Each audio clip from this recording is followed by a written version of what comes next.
내가 지금 꿈을 꾸나? 그렇게 생각할 수밖에 없다. 나는 지금 처음 보는 사무실에 앉아 있으니까.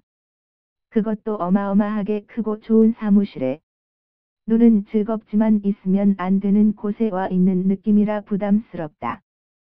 드레스 코드가 있는 고급 호텔 레스토랑에 목이 늘어나서 잠옷 아니면 걸레로밖에 못 쓸 티셔츠랑 욕실 슬리퍼 차림으로 앉아 있는 것 같은 그런 심정이다. 꿈이겠지. 저기 탁자 위에 홀로그램 같은 게 둥둥 떠 있는데 당연히 꿈이겠지. 희한하네. 요즘 SF 영화를 많이 본 것도 아닌데 왜 이런 꿈을 꾸지? 어라. 창밖에 구름이 보인다. 운동장처럼 넓은 사무실은 한쪽 면이 통째로 유리창인데 바깥에 구름이 흘러가고 있다. 꼭 비행기 안에서 내려다보는 것 같은 풍경인데 저거 진짜 구름인가? 아니면 영상? 진짜라면 이 사무실 대체 몇 층인 거야? 아냐, 오버테크놀로지 세계관이라면 아예 사무실이 날고 있을지도 모르지? 확인해보고 싶은 마음은 굴뚝 같지만 할 수 없다. 내가 이걸 꿈이라고 생각하는 두 번째 이유. 지금 내 몸은 꼭두각시처럼 내 통제를 벗어나 움직이는 중이다. 저절로 고개를 돌려 창밖에 구름을 한 번 봤다가 손목시계도 한 번 봤다가 주인공 슬슬 두시네요. 입이 저 혼자 움직이면서 말까지 한다. 내가 통제할 수는 없지만 감각은 확실하게 느껴진다. 시각, 청각, 후각, 피부감각. 미각은 정확히 모르겠지만 침을 삼키는 게 텁텁한 걸 보면 이것도 느껴지는 것 같고 좀 소름 끼친다. 이게 자각몽이라는 거구나. 그러네요. 정 대표님 준비되셨으면 슬슬 인터뷰 시작할까요? 사근사근할 말투. 내 고개가 돌아간다. 맞은편에 앉은 여자를 바라보다 있다. 40대 중반쯤으로 보이는 여자다. 목소리만 듣고 푸근한 얼굴을 상상했는데 전혀 아니었다. 밝은 금발의 수트커트. 잔주름 위에 뾰족하게 그린 눈화장이 까다롭고 도도한 인상을 풍긴다. 포인트는 잉크처럼 선명한 검은색 입술. 검은색 입술. 립스틱 취향 참 특이하네. 그런데 내가 이 여자를 어디서 본 적이 있나? 꿈속에 나오는 등장인물은 현실에서 본 얼굴로 조합된다고 하던데. 주인공. 그러시죠. 주인공. 그런데 뭐하러 박 국장님까지 오셨어요? 박 국장. 정 대표님 독점 인터뷰인데 당연히 직접 와야죠. 그래야 대표님이 시간도 좀 더 빼줄 거고. 안 그래요? 우리가 그럴 만한 사이는 되잖아요? 주인공. 하하, 그럼요. 인터뷰도 박 국장님이 하실 거예요. 박 국장. 인터뷰는 송 기자가 하고 저는 중간중간 간섭이나 하려고요. 저야 정 대표님 스토리를 알 만큼 아니까. 아예 어린 친구가 하는 게 고정관념도 없고 새로운 소스 뽑아내기에도 더 좋을 것 같아요. 그러고 보니 박 국장 옆에 젊은 여자가 함께 앉아 있다. 작은 얼굴 안에 다양한 인종이 보이는 혼혈미인이다. 몸매도 끝내준다. 그런데도 박 국장의 존재감이 워낙에 세서 눈이 잘 안 간다. 박 국장. 인사드려. 송 기자. 송송. 네, 안녕하세요. 정 대표님. 송송입니다. 이 순간만큼은 다행이다. 내가 몸을 통제했다면 웃었을지도 몰라. 주인공. 송 기자님. 반갑습니다. 내 몸은 특이한 이름을 가진 혼혈미인과 몇 마디 대화를 나눈다. 마음대로 할 수 있는 게 하나도 없으니 나는 그들의 대화에 귀를 기울였다. 눈에 보이는 것들도 꼼꼼히 보고 자각몽을 꾸는 건 처음이라 모든 게 신기하다. 송 기자를 보고 있던 눈이 움직인다.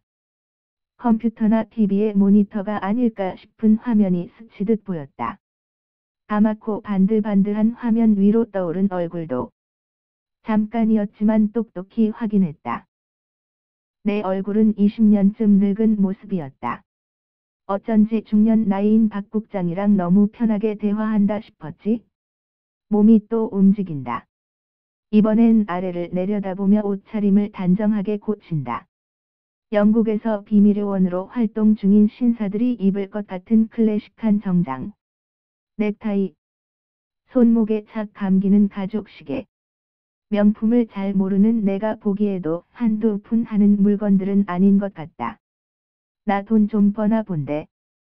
국장식이나 되는 기자가 정 대표님 하며 비위를 맞추는 걸 보면 사회적으로도 성공한 모양이고 꿈은 무의식의 발현이라더니 나 혼자 꾸는 꿈이라 망정이지 누가 알면 이불 깃감이다.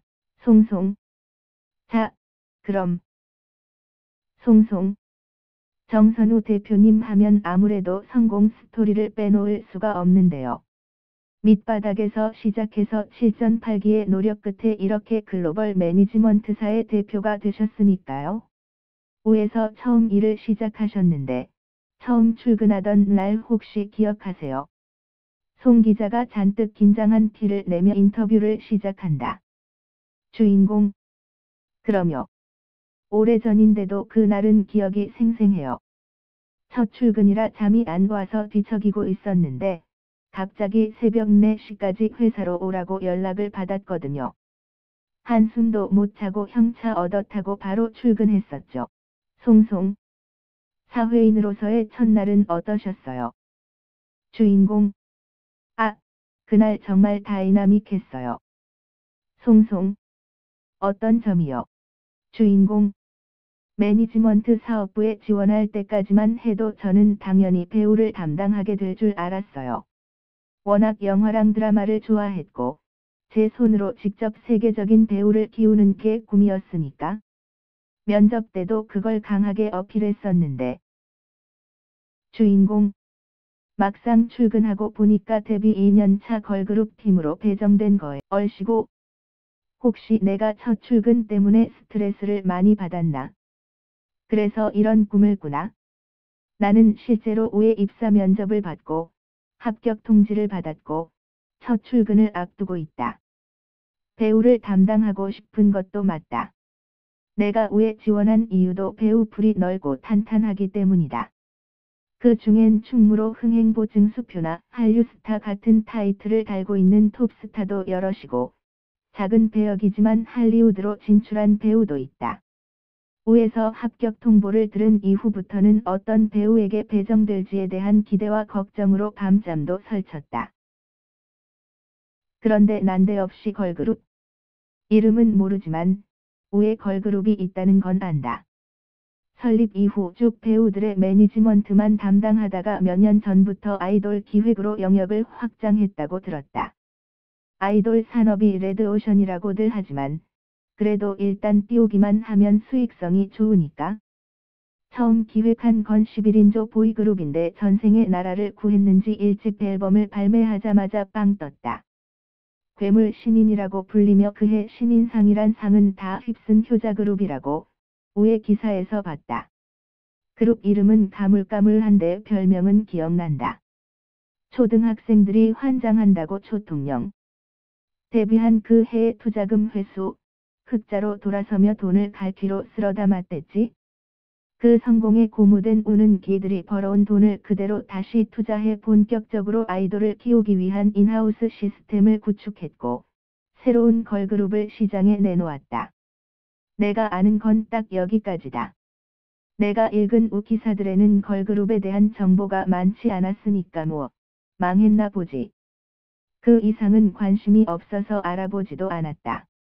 난 걸그룹이 아닌 배우를 담당할 거니까. 송송. 그때부터 넵튠이랑 정 대표님의 인연이 시작된 거네요. 넵튠.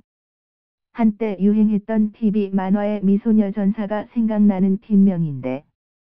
송송. 당시에는 아주 당황스러우셨겠어요. 주인공. 듣자마자 망했구나 싶었어요. 그런데 결과적으로도 망하긴 했죠.